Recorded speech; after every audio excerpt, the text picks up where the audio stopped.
Any history of the downtown area of Springfield begins with the public square, the beating heart of a city of great potential on the edge of the American West. As with any beating heart, the circulation must travel through arteries to all parts of the body. This is a story of the arteries of Springfield that carry the circulation of people and commerce around the square and fed the growth of the city. Olive Street marked the northern edge of the square and was an area of warehouses and manufacturing on the west end and hotels and shops on the east. One of the most famous residents was Jake Painter, who moved his gun shop from the square to Olive Street in 1858. It would remain on Olive until he retired in 1890. One of the most famous gunsmiths of the Old West, his Jake's best guns were well known for their accuracy and dependability. These photos show a good example of the variety from livery stables to hotels along the street.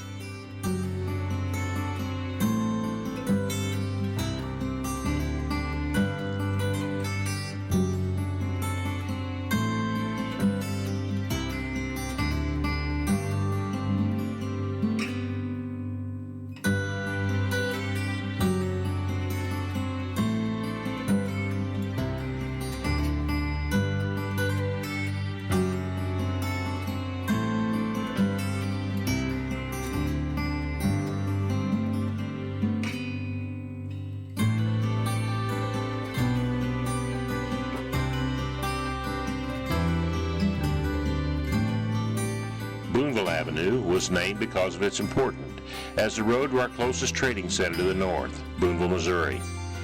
Many of the early goods sold on the square came by boat to Boonville and then by wagon to Springfield. The journey was shorter and more level than the route from St. Louis. Even the Butterfield-Overland stage line moved their passengers by boat to Boonville before embarking on the perilous journey west. When the railroad established the new town of North Springfield in 1870, Boonville became even more important as the main connector between the two towns. As rail travel grew, so did the street, becoming a wide thoroughfare with two streetcar lines and a large number of impressive business buildings.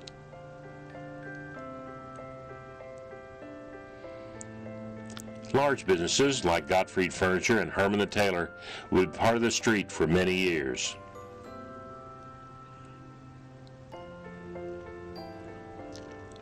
Springfield Grocery Company would open on Boonville in 1869 and is still in business today. In later years, after the railroad moved away from Commercial Street, Boonville Street became less vibrant, and many of the fine old retail buildings became run down and were torn down to provide parking for the businesses that remained.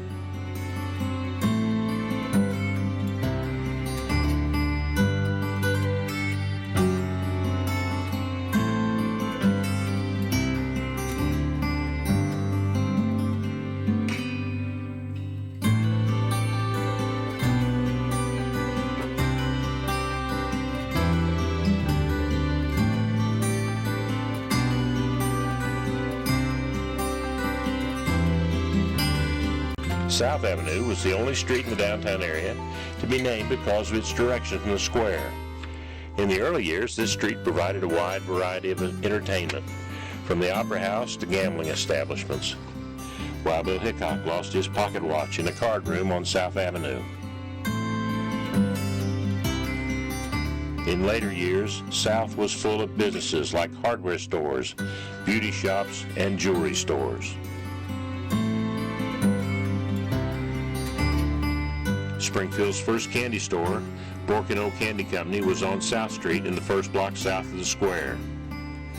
Famous names like Harry Cooper Company got their start on South Avenue.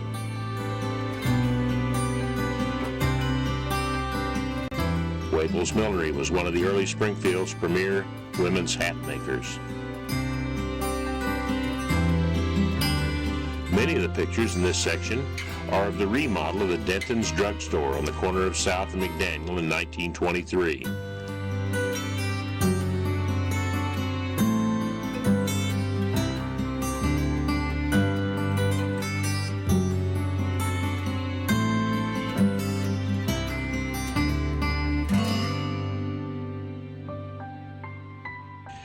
From soda fountain to pharmacy, this is a great example of the types of retail stores the area around the square had to offer.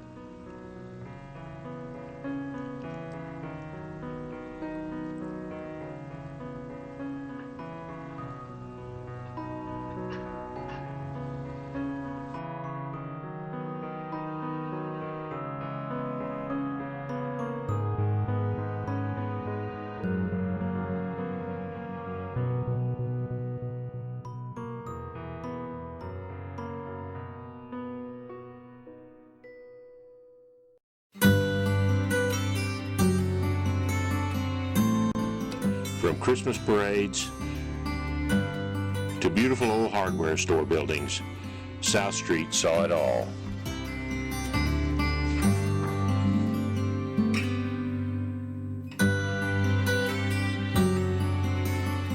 McDaniel Street was originally called South Alley and was a service street on the south edge of the square.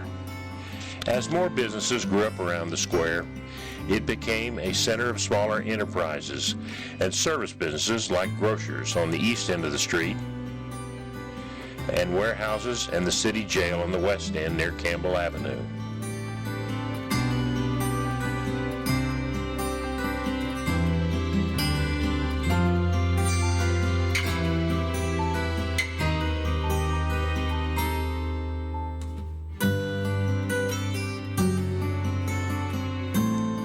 The largest grocer in Springfield for many years worked from a large storefront where the Sedgwick's Furniture Store is in these pictures.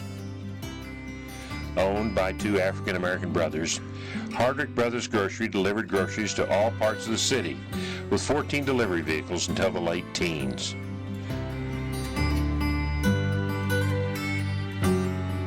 Later, as more parking was needed, many of these small businesses were torn down and parking garages were built in their place.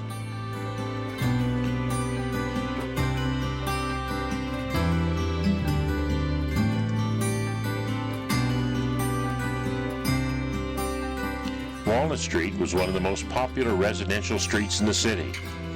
Many of the finest homes of the last half of the 1800s were built along East and West Walnut. In the downtown area, Walnut Street was the home for a wide variety of businesses. Banks and diners were joined by livery stables and churches.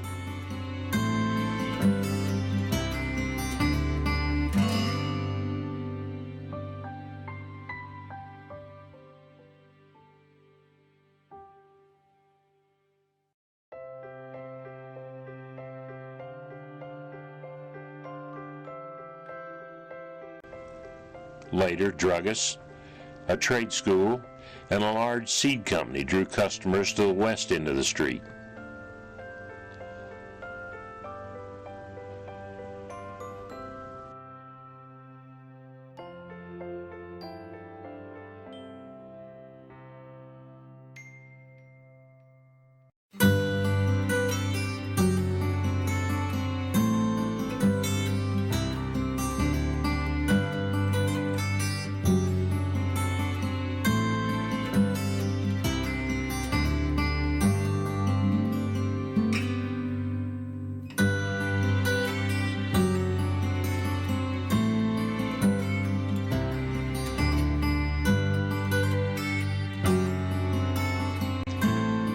The Landers Theater and the original Casper's Chili rubbed elbows with the Springfield Community Club and a large group of businesses on the east end of the street.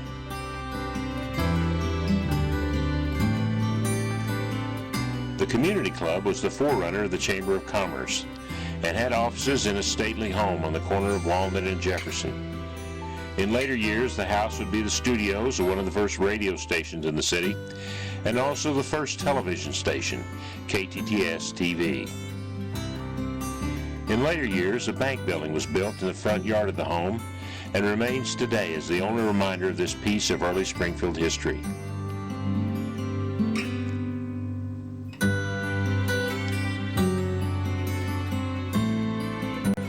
In 1960, the Landers Theater, built in 1909, would be the home of the Ozark Jubilee for its final season as a network television show.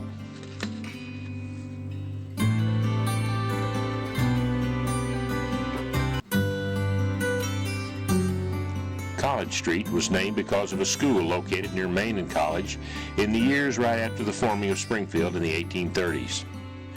By the time of the Civil War, small businesses had begun to build along the street. In the 1870s, the Metropolitan Hotel was built as the largest and finest hotel in the city to try to get passengers from the trains in North Springfield to come to Springfield to stay. It would be the first of several hotels on the street, including the Ullman at Campbell and College.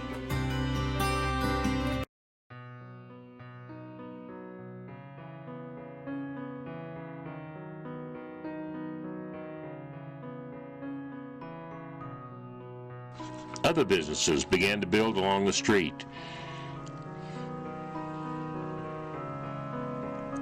When the first paid fire department was formed, their station was built on the south side of the street, just west of Campbell Avenue.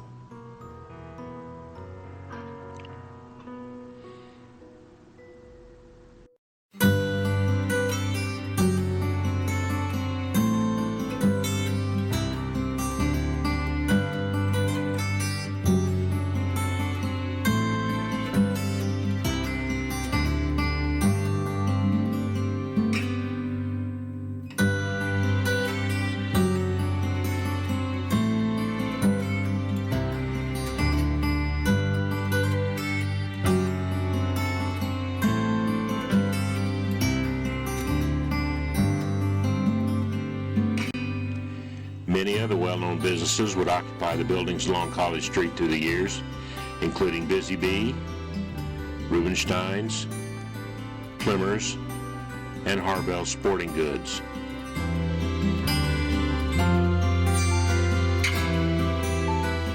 In the 1950s, the Metropolitan would be raised to make way for more parking near the square.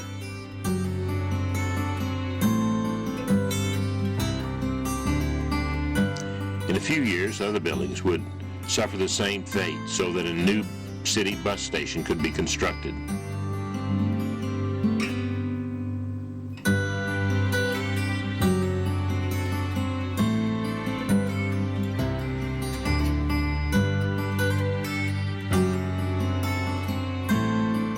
In the 1970s, the tuning fork concept for the square area would close College Street and make it into a pedestrian mall for several years. For the duration of the tuning fork era, traffic was rerouted to travel east on McDaniel and west on Olive to a spot west of Campbell where they re-emerged as College Street. Campbell Avenue, on the western edge of downtown, was a busy commercial street in the early years of the city's history. The city lot and blacksmith shop were located at McDaniel and Campbell, and most of the traffic to the square parked their wagons and walked to the square to do their business. Banks and business buildings lined the street, including the first J.C. Penney store and many of the finest jewelers and tailors in the city.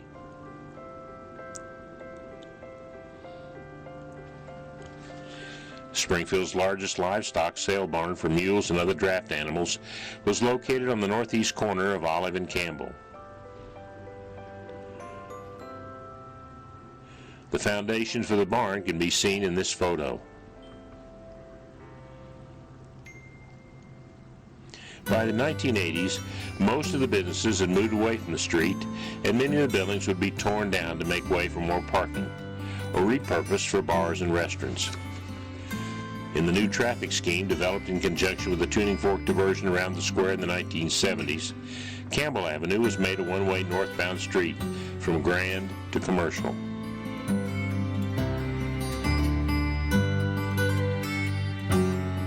Jefferson Avenue marks the east end of the downtown area. Many of the finest buildings in the city were developed along this street. The first public school was built on the northwest corner of Jefferson and Olive in 1869. In 1906, John T. Woodruff would construct the new offices for the Frisco Railroad on this same lot. This building was the finest office building in the city and was of fireproof concrete and steel construction. This would be the first of several buildings along Jefferson constructed by John T. Woodruff.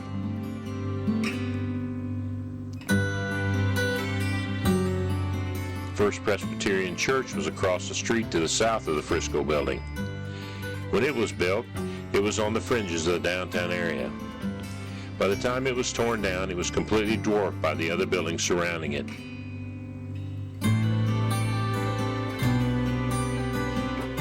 It was replaced by the first multi-level parking garage in the city, which was raised in 1970 to allow for a portion of the east end of the Tuning Fork diversion around the square. This scheme also turned Jefferson into a southbound one-way street. Another building torn down to allow for the Tuning Fork was the Davis Candy Company on the east side of the street at Olive. The only building to bear John T. Woodruff's name was the tallest building in the city for many years. It inspired many events, including the human fly who scaled the outside of the building in the late teens.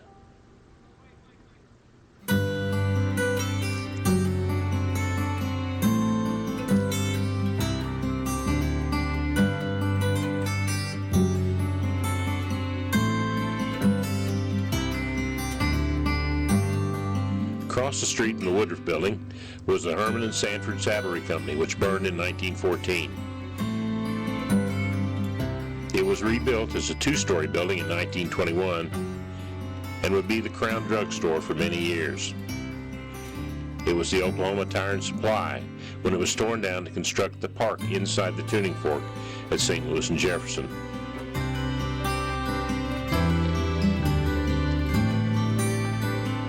Across from the Woodruff building and Crown Drug, Woodruff constructed the grandest hotel in the city. The Colonial Hotel was the place where everyone from President Truman to the actor Ronald Reagan stayed when they were in the city. Next door was Inland Printing Company, and inside the lobby of the hotel was a florist shop. Sadly, by the 1980s, the building was in such disrepair that it was razed and became a parking lot.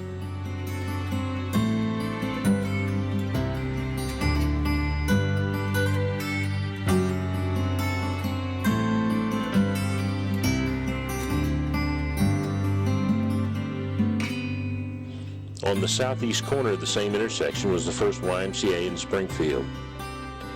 After a fire destroyed it in 1909, it was replaced with a group of buildings which included the Montgomery Ward Store and the Jewel Theater.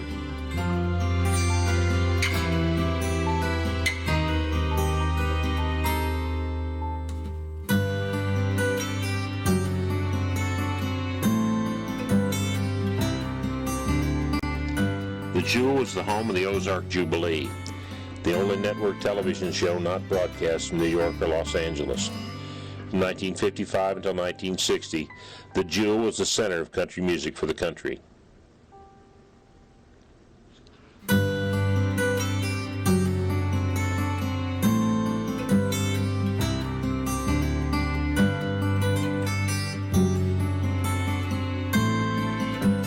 As with so many other buildings along the street, it was allowed to deteriorate to the point that it had to be torn down, and later would become part of the park on the east side of Jefferson. On the southwest corner of Jefferson and McDaniel, a beautiful stone building was constructed to house the phone company on 2 floors and a pharmacy and soda fountain on the first floor.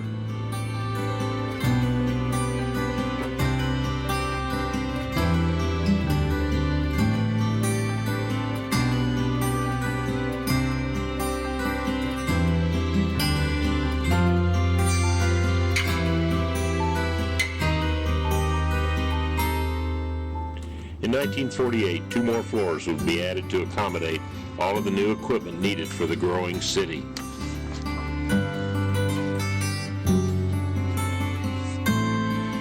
Between McDaniel and Walnut on the west side of the street, businesses have come and gone through the decades with very little change in the buildings. The parking lot structure in the middle of the block was removed in the 1980s, and a few signs have changed, but everything else seems to have remained the same.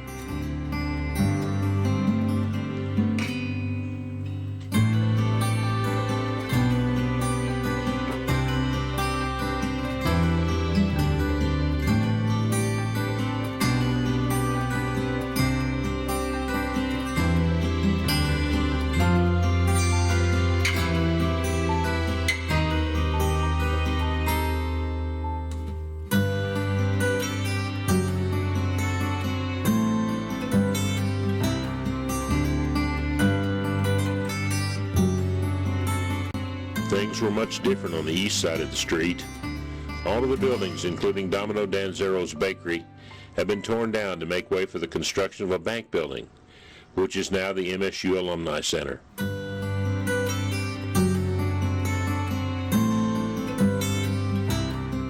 Another bit of history remains along Jefferson on the southeast corner of Walnut.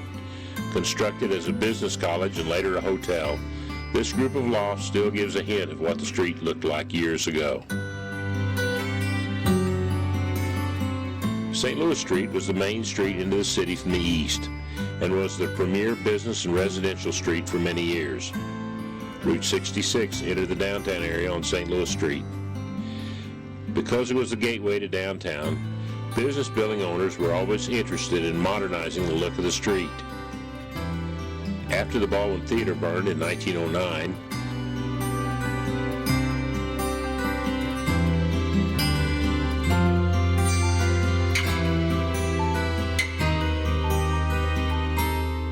the McDaniel building replaced it with a more modern look.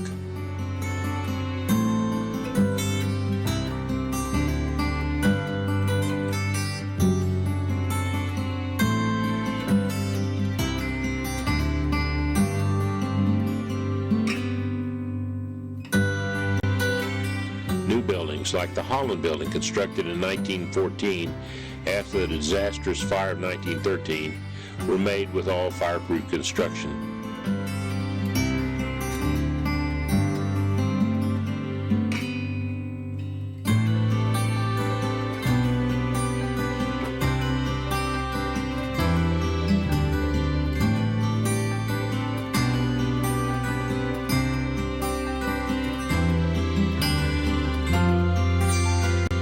The Three Sisters would later become Barclays Women's Wear.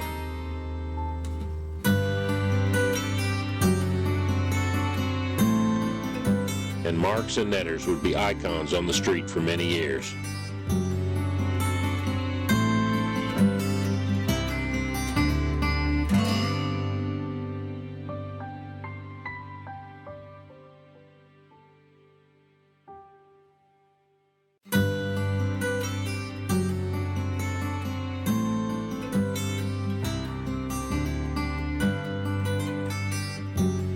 Smaller businesses like Trowbridge's Books and Cards and many others provided all types of goods and services for downtown shoppers.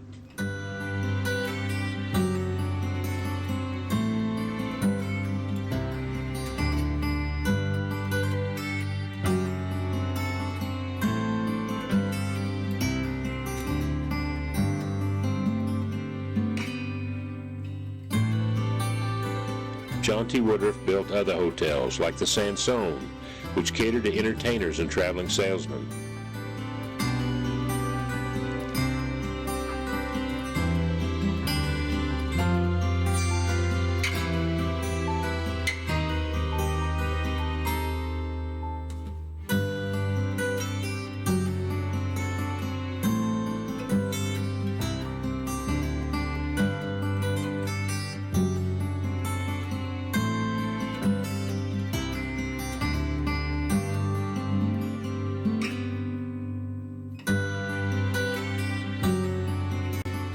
In 1926, Louis Gillois opened the palatial Gillois Theater as the largest and most opulent theater in the city.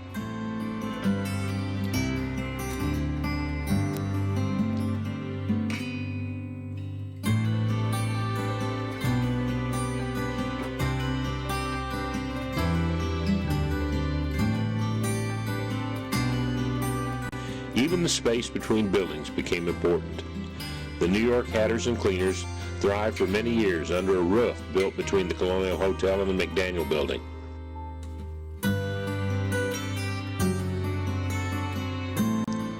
Western Union and the Woodruff Building became one structure and acquired a new look when they were remodeled in the 1960s.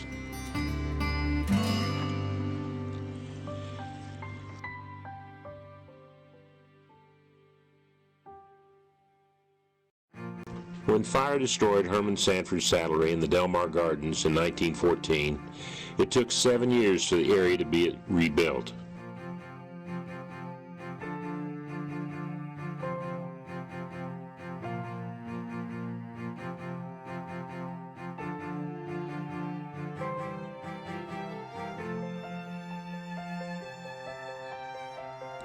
The Crown Drug Building would remain on the corner of St. Louis and Jefferson until a series of new ideas for the saving of downtown dictated a complete change in the look and flow of the area.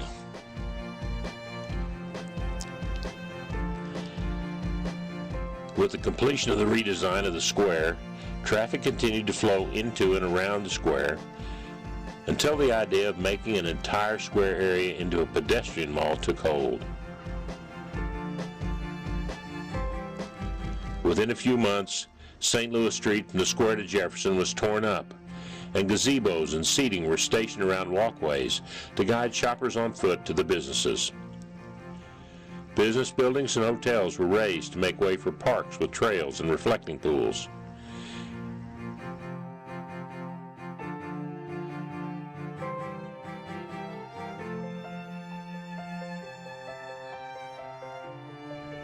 And the East Tuning Fork that would reroute cars onto Olive Street from St. Louis westbound and to St. Louis from College eastbound were constructed.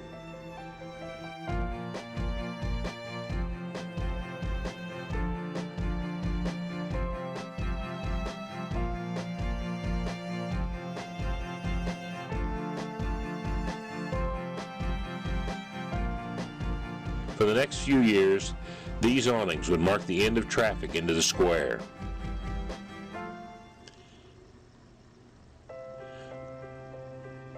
The dream of a revitalized downtown has glimmered on, and with the reopening of the square and the refurbishing of many of the buildings downtown, the heart of the city once again beats with strong and steady pulse, ready for a bright future.